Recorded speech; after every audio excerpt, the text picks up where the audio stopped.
অন্নহীনে অন্নদায়িনী দয়াময়ী তুই যে মা অন্নপূর্ণা।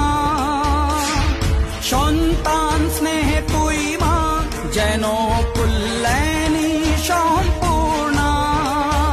তোর কথা যেন মন্ত্রোচ্চারণ, বজ্র সম কঠিন অনুশাসন।